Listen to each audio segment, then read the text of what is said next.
কখনো ভেবেছেন কি কেন প্রায় প্রত্যেকটি দেশেরই রিজার্ভ মার্কিন ডলারে হিসাব করা হয়? কেন প্রায় শতকরা ৮০ থেকে ৯০% বৈদেশিক বাণিজ্য ইউএস ডলারে করা হয়? আসসালামু আলাইকুম। আজকের নতুন ভিডিওতে আপনাদের স্বাগতম। আগের ভিডিওতে আমরা আলোচনা করেছিলাম আমেরিকার স্বাধীনতা যুদ্ধ নিয়ে। আমাদের আগের ভিডিওগুলো অর্থাৎ আমেরিকার ইতিহাস পর্ব ১, ২ এবং পর্ব ৩ যদি আপনি না দেখে থাকেন তাহলে অনুরোধ করব ভিডিওগুলো দেখে নেওয়ার জন্য। তাহলে প্রেক্ষাপটগুলো বুঝতে সুবিধা হবে। তো আর দেরি নয়, চ্যানেলটি সাবস্ক্রাইব করে নিন এবং পাশে থাকা বেল আইকনটি ক্লিক করে দিন। চলুন শুরু করা যাক। গত ভিডিওতে আমরা জেনেছিলাম আমেরিকার ১৩টি উপনিবেশ ১৭৭৬ সালের ৪ জুলাই স্বাধীনতা ঘোষণা করে এবং যুদ্ধে ঝাঁপিয়ে পড়ে। এরপর শুরু হয় ৭ বছর ধরে চলা এক যুদ্ধ। আমেরিকার স্বাধীনতার জন্য চলা এই যুদ্ধে আমেরিকার নেতৃত্ব দিয়েছিলেন জর্জ ওয়াশিংটন, আর ব্রিটিশ বাহিনীর নেতৃত্বে ছিলেন লর্ড কর্নওয়ালিস। আমি আগের ভিডিওতে বলেছি ফ্রান্স ব্রিটিশদের বিরুদ্ধে প্রতিশোধ নেওয়ার জন্য আমেরিকার স্বাধীনতা যুদ্ধে আমেরিকানদের সাহায্য করেছিল। ১৭৭৮ সালে ফ্রান্স সরাসরি আমেরিকার পক্ষে ব্রিটিশদের বিরুদ্ধে যুদ্ধের ঘোষণা দেয়। এই দ্বিমুখী আক্রমণে ব্রিটিশরা পর্যুদুস্ত হয়ে পড়ে, ফলে তারা যুদ্ধে হেরে যায় এবং ১৭৮৩ সালের ৩ সেপ্টেম্বর ফ্রান্সের রাজধানী প্যারিসে আমেরিকাকে স্বাধীন ঘোষণা করে শান্তি চুক্তি করতে বাধ্য হয়। এই চুক্তি ইতিহাসে প্যারিস শান্তি চুক্তি বা ট্রিটি অফ প্যারিস নামে পরিচিত। এখানে একটা বিষয় কিন্তু আমরা দেখতে পাই, আমেরিকা এবং ফ্রান্স একদম আমেরিকা রাষ্ট্রের জন্ম থেকেই কিন্তু বন্ধু হিসেবে কাজ করে যাচ্ছে। এই বিষয়টি মনে রাখা দরকার, কারণ আমরা ভবিষ্যতে এই বন্ধুত্বের আরো অনেক উদাহরণ কিন্তু দেখতে পাবো। যেমন বন্ধুত্বের প্রতীক হিসেবে স্বাধীনতার ১০০ বছর পূর্তি উপলক্ষে ফ্রান্স ১৮৮৬ সালে আমেরিকাকে স্ট্যাচু অফ লিবার্টি ভাস্কর্যটি উপহার দিয়েছিল। এভাবেই আমেরিকার ১৩টি রাজ্য ব্রিটিশ শাসন থেকে মুক্ত হয়েছিল। এই ছোট ছোট ১৩টি রাজ্যকে একত্রিত করে জর্জ ওয়াশিংটন একটি স্বাধীন দেশ গঠনের প্রস্তাব দিলেন। রোড আইল্যান্ড রাজ্যটি ছাড়া বাকি ১২টি রাজ্য এই প্রস্তাবে রাজি হয়। যদিও মাত্র ২ বছর পর রোড আইল্যান্ড রাজ্যটিও রাজি হয় আমেরিকার অংশ হতে।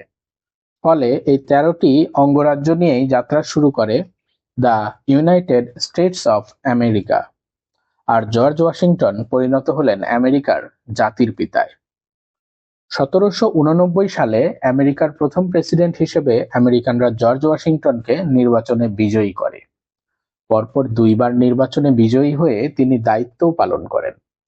পরবর্তীতে তাকে তৃতীয়বারের মতো প্রেসিডেন্ট হতে অনুরোধ করা হলেও তিনি অন্যদের সুযোগ দেওয়ার জন্য নির্বাচনে দাঁড়াননি।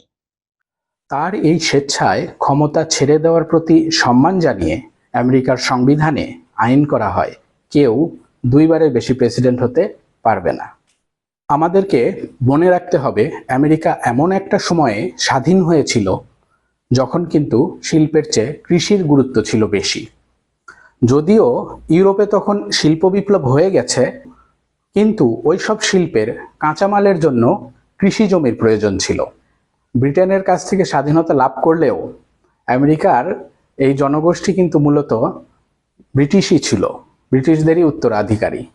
ফলে তাদের মধ্যেও কিন্তু ঔপনিবেশিক চিন্তার প্রভাব ছিল।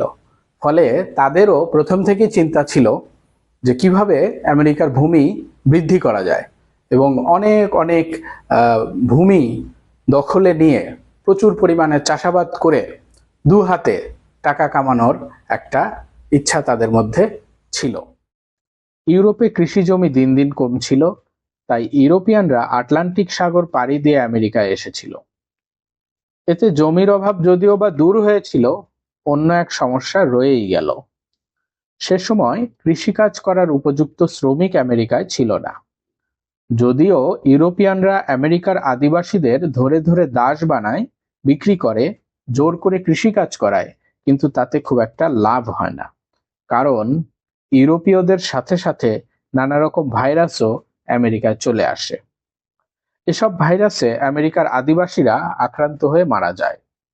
এই সমস্যার সমাধান করতে তারা তখন পশ্চিম আফ্রিকা থেকে কৃষ্ণাঙ্গ মানুষদের ধরে ধরে দাস হিসেবে আমেরিকায় নিয়ে আসে। এই কৃষ্ণাঙ্গ দাসদের অমানবিক নির্যাতনের ঘটনা ইতিহাসের এক কালো অধ্যায়। এই দাসদের শ্রমে, ঘামে আর রক্তে আজকের এই ক্ষমতাধর আমেরিকার ভিত নির্মাণ করা হয়। যে মাটিতে এই ভিত গড়ে ওঠে, অর্থাৎ আমেরিকার যে বিশাল ভূখণ্ড, তা কি করে আমেরিকা অর্জন করলো, চলুন আগে সেটাই দেখি। বর্তমানে আমেরিকা আয়তনে পৃথিবীর চতুর্থ বৃহত্তম দেশ। এর আয়তন প্রায় 98,34,000 বর্গ কিলোমিটার, অর্থাৎ বাংলাদেশের তুলনায় 67 গুণ বড়। আর আমেরিকার অঙ্গরাজ্য আছে 50টি। সুতরাং বুঝতেই পারছেন আমেরিকা আসলেই অনেক অনেক বড় দেশ বাংলাদেশের তুলনায়। কিন্তু আমরা তো দেখলাম মাত্র 13টি অঙ্গরাজ্য নিয়ে আমেরিকা স্বাধীন হয়েছিল। তাহলে বাকি 37টি অঙ্গরাজ্য কোথা থেকে এলো? এই 13টি অঙ্গরাজ্যের মোট আয়তন ছিল কম বেশি প্রায় 8 লাখ বর্গ কিলোমিটার, অর্থাৎ শুরু থেকেই তারা বাংলাদেশের চেয়ে 7-8 গুণ বড় রাষ্ট্র ছিল। আরো বড় হয়ে উঠল 1803 সালে, যখন ফ্রান্সের কাছ থেকে বিশাল লুইজিয়ানা স্টেট কিনে নিল আমেরিকা। মূলত 1800 সালে যখন সম্রাট নেপোলিয়ন ক্ষমতায় আসেন, তিনি দেখলেন উত্তর আমেরিকায় ফ্রান্সের উপনিবেশ লুইজিয়ানা নিয়ন্ত্রণের জন্য যতটা শক্তিশালী নৌবাহিনী দরকার তা ফ্রান্সের নেই। তিনি ছিলেন খুবই মেধাবী একজন মানুষ।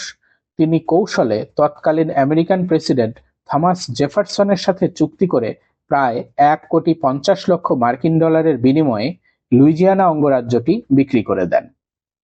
এই টাকা দিয়ে তিনি ফ্রান্সের সেনাবাহিনীকে শক্তিশালী করেন। অন্যদিকে আমেরিকার সাথে বন্ধুত্বও জোরদার করেন। লুইজিয়ানা কিন্তু অনেক বড় এলাকা ছিল। আমেরিকার সীমানা এক ধাক্কায় ডাবল হয়ে যায়।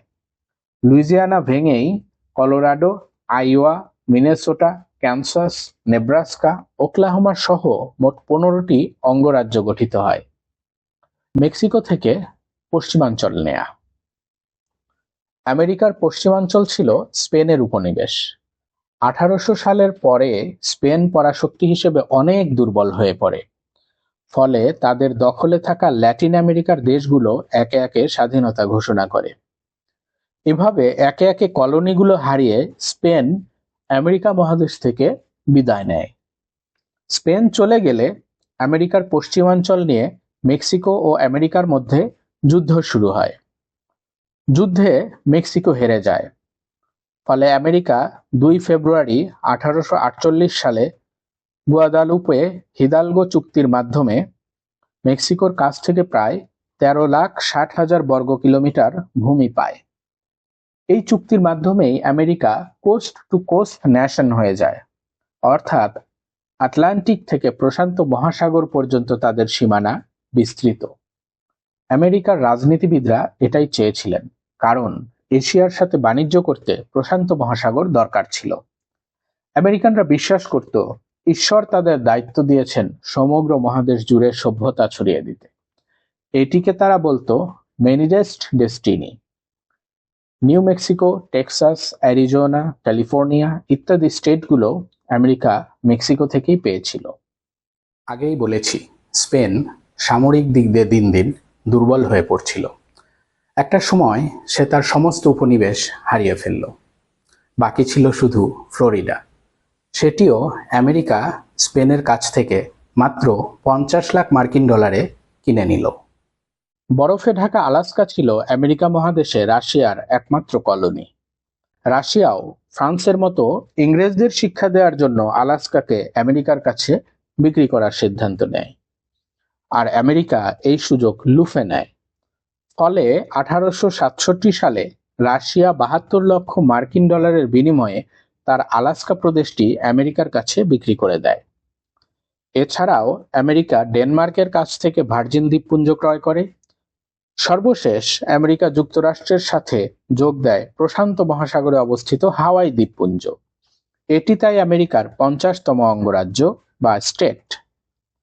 আমেরিকার পতাকায় থাকা এই 50টি তারকা আমেরিকার 50টি অঙ্গরাজ্যের প্রতীক, আর এই 13টি দাগের মাধ্যমে ব্রিটেন থেকে স্বাধীন হওয়া 13টি উপনিবেশকে বা প্রথম 13টি অঙ্গরাজ্যকে বোঝানো হয়েছে। এ তো গেল আমেরিকার আয়তনে বৃদ্ধি পাওয়ার গল্প, কিন্তু শুধু ভূমি হলেই তো সুপার পাওয়ার হওয়া যায় না। আমেরিকাকে সুপার পাওয়ার বানিয়েছে মূলত তার অর্থনীতি। এই অর্থনীতির জোরেই আমেরিকা সবচেয়ে বড় সামরিক বাজেট করতে পারে। কখনো ভেবেছেন কি কেন প্রায় প্রত্যেকটি দেশেরই রিজার্ভ মার্কিন ডলারে হিসাব করা হয়? কেন প্রায় শতকরা 80 থেকে 90% বৈদেশিক বাণিজ্য ইউএস ডলারে করা হয়?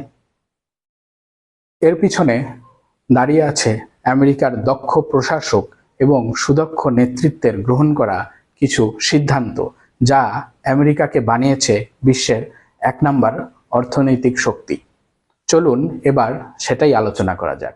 আটলান্টিক থেকে প্রশান্ত মহাসাগরে ছড়িয়ে পড়া আমেরিকা শুরুতে ছিল কেবল কৃষি আর পশুপালনের উপর নির্ভরশীল, কিন্তু ইউরোপের শিল্পায়নের ছোঁয়া আমেরিকাতেও লাগে। বড় বড় শিল্প মালিকরা আমেরিকায় অনেক সম্ভাবনা দেখতে পান, কারণ আটলান্টিক ও প্রশান্ত মহাসাগর দুটিই আমেরিকা থেকে ভ্রমণ করা যায়। আফ্রিকা ও এশিয়া দুই মহাদেশ থেকেই পণ্য কেনাবেচা করা যায়, ফলে নতুন নতুন শিল্প গড়ে ওঠে এখানে।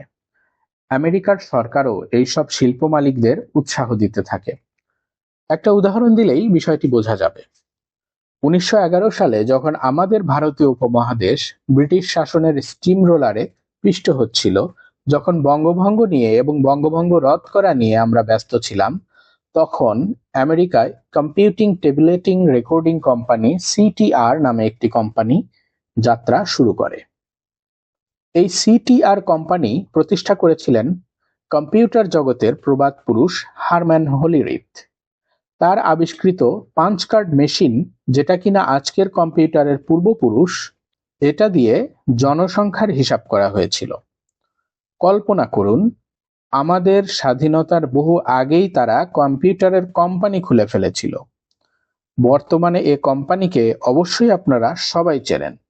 আমি এটা নিশ্চিতভাবেই বলতে পারি, কারণ কোম্পানিটি হলো আইবিএম। তবে আমেরিকার ভাগ্যের চাকা সত্যিকার অর্থেই ঘুরে যায় প্রথম বিশ্বযুদ্ধের সময়। প্রথম বিশ্বযুদ্ধে আমেরিকা যোগ দেয় বেশ দেরিতে, কিন্তু শুরু থেকেই ব্রিটেন, ফ্রান্স ও রাশিয়ার কাছে বিভিন্ন পণ্য সে বিক্রি করছিল। যুদ্ধের শুরুতে আমেরিকার ইউরোপের কাছে ঋণ ছিল $3 বিলিয়ন, আর যুদ্ধ শেষে আমেরিকা মিত্রশক্তির দেশগুলোকে $10 বিলিয়ন ঋণ দেয়, যা আমেরিকা যুক্তরাষ্ট্রকে বিশ্বের বৃহত্তম ঋণদাতা হিসেবে প্রতিষ্ঠিত করে। এদিকে যুদ্ধের ফলে ইউরোপের শিল্পগুলোর বিধ্বস্ত অবস্থার সুযোগে আমেরিকার কারখানাগুলো কৃষি পণ্য, অস্ত্র ও কাঁচামাল উৎপাদনে সম্প্রসারিত হয়। 1914 থেকে 1918 সালে আমেরিকা যুক্তরাষ্ট্রের রপ্তানি শতকরা 60% বৃদ্ধি পায় এবং বার্ষিক জিডিপি প্রবৃদ্ধি হয় গড়ে শতকরা 13%। যুদ্ধের সময় খাবারের চাহিদা মেটাতে এবং খাদ্য রপ্তানি করতে আমেরিকার কৃষিতে আধুনিক প্রযুক্তির ব্যবহার বেড়ে যায়। 1915 থেকে 1920 সালে আমেরিকায় ট্রাক্টরের চাহিদা প্রায় 250% বেড়ে যায়। আবার যুদ্ধ শেষে মার্কিন রাষ্ট্রপতি উড্রো উইলসনের 14 দফা নীতির মাধ্যমে আমেরিকা শান্তি আলোচনার কেন্দ্রবিন্দু হয়ে ওঠে।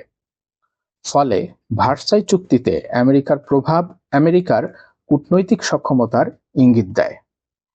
আমেরিকার বিশ্বের উপরে প্রভাব বিস্তার করার ক্ষমতা আরও বৃদ্ধি পায় যখন দ্বিতীয় বিশ্বযুদ্ধ শুরু হয়। এই যুদ্ধে আমেরিকা কয়েকটি ক্ষেত্রে অন্য সবার চেয়ে এগিয়ে যায়। 1. যুদ্ধ শিল্পের প্রসার। জিডিপির 40% যুদ্ধ সম্পর্কিত উৎপাদনে বিনিয়োগ করা হয়। 1941 থেকে 1945 সালে গড় বার্ষিক অর্থনৈতিক প্রবৃদ্ধি দাঁড়ায় শতকরা 17 ভাগ। পারমাণবিক অস্ত্র। আমেরিকাই প্রথম পারমাণবিক অস্ত্রের অধিকারী এবং ব্যবহারকারী রাষ্ট্র।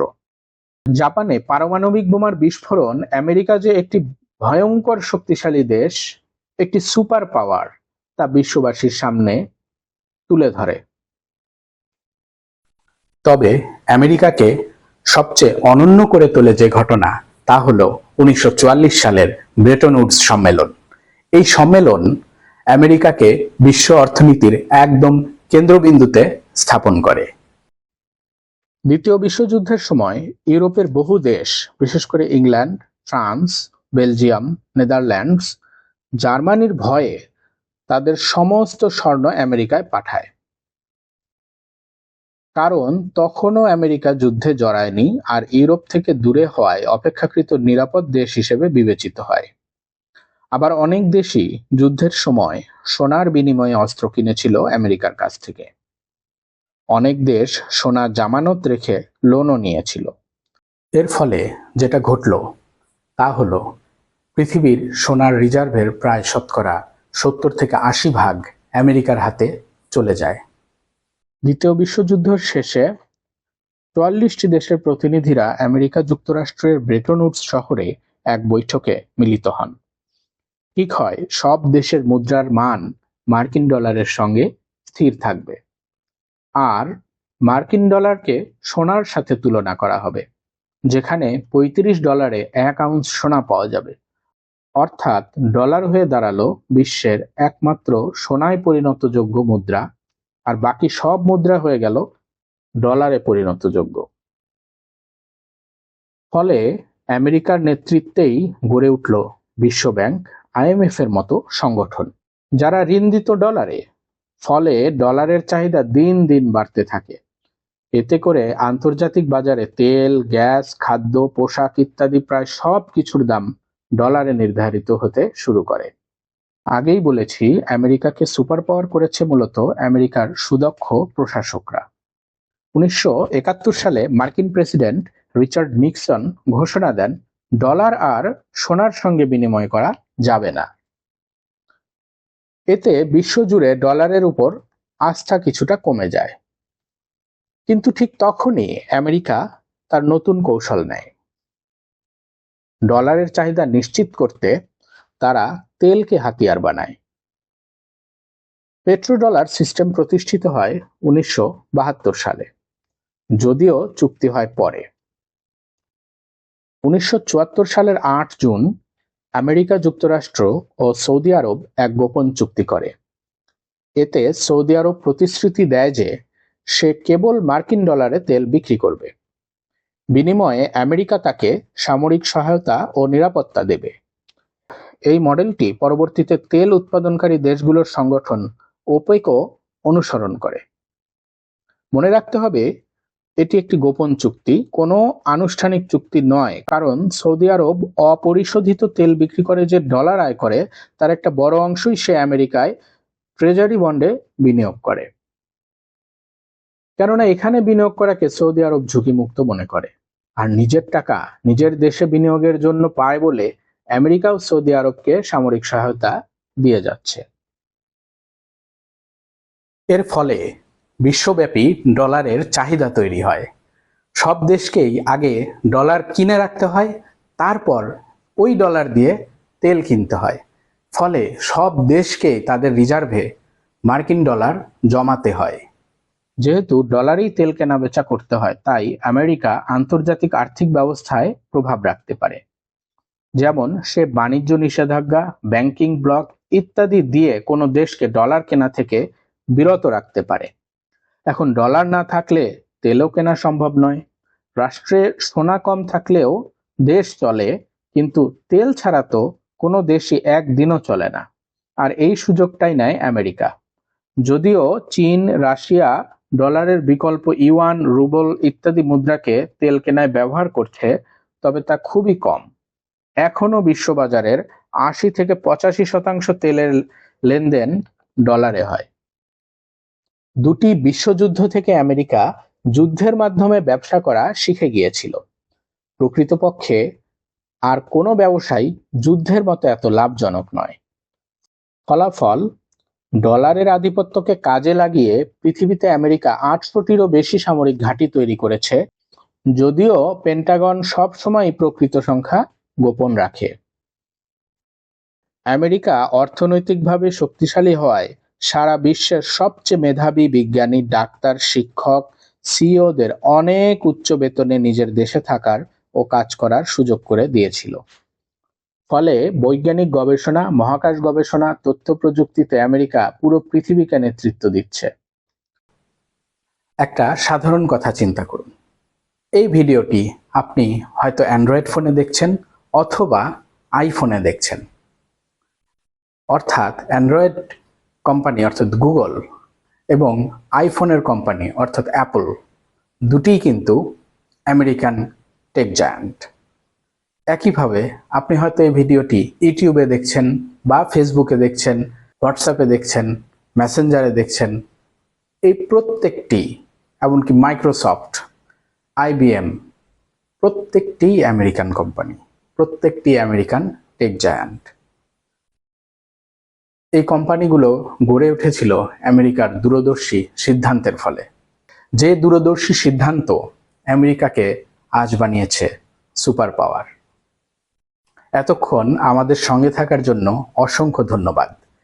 এই ভিডিওটি যদি আপনাদের ভালো লাগে তাহলে দয়া করে ভিডিওটি লাইক করবেন, কমেন্ট করবেন এবং শেয়ার করবেন। আর চ্যানেলটি সাবস্ক্রাইব করতে এবং পাশে থাকা বেল আইকনটি ক্লিক করতে ভুল করবেন না। ধন্যবাদ সবাইকে।